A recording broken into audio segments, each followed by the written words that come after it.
me clear something up right at the beginning. People are going to say, well, you haven't got any photographs of yourself, obviously, with the monkeys. How do we know this is true?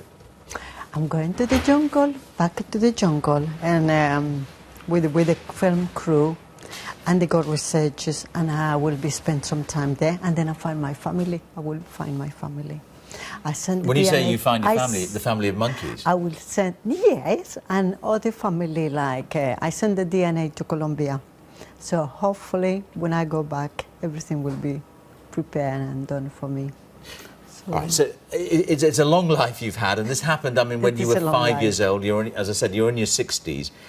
Just give us an example of the perhaps one or two examples of what it was like growing up, being brought up in some ways by a monkey. I mean, did any of them take an interest in you as a guide, as a helper?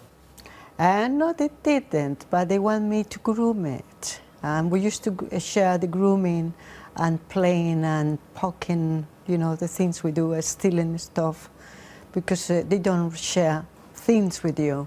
You have to eat it quickly and get on with it. But there was one time, was there not, when you were really rather ill? I think you'd eaten the wrong stuff. Yes, and didn't the monkey help you to, point you to He was some the water? grandpa monkey. He was the monkey. charged one. He used to always watch everywhere and watch me very often. But because I was screaming with pain, maybe he thought something, I don't know what he was thinking. But he did push me. I thought he was going to kill me. I never thought anything about he was going to do me good. When I drank all that water... He pushed you towards some water, yes. didn't he? Yeah.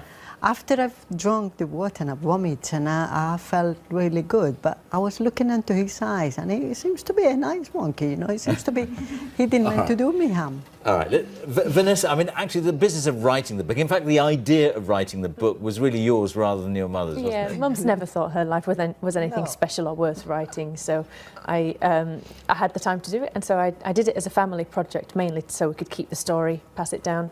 And then when we just saw all the memories come together as one, it's taken a while to get that. 2 years it took to write it. But why have you waited so long? I mean, this happened, well, sometime in the 50s. To remember. She's just not wanted to do it before then, and I was old enough, I had the time, and I just knew Mum was getting a bit older, and I thought her memories are going to fade. I'd love to preserve it in the family history. So we did it mainly just for us, and then I thought, well, if we release it, we can maybe find her real family and fund some charities that we'd like to. Now, our viewers around the world may not recognise it, but your accent's from up north. It's Bradford, isn't it? West Yorkshire. I was born in Bradford. I'm in London. Oh, you're in London yes, now. West Yorkshire. So when you were growing up, I mean, did you ever dare to tell your friends? I mean, do you know what? My mum was brought up by monkeys. We just didn't think it was anything weird. It's a completely normal... You're kidding? No, I didn't even tell my friends, because I just thought...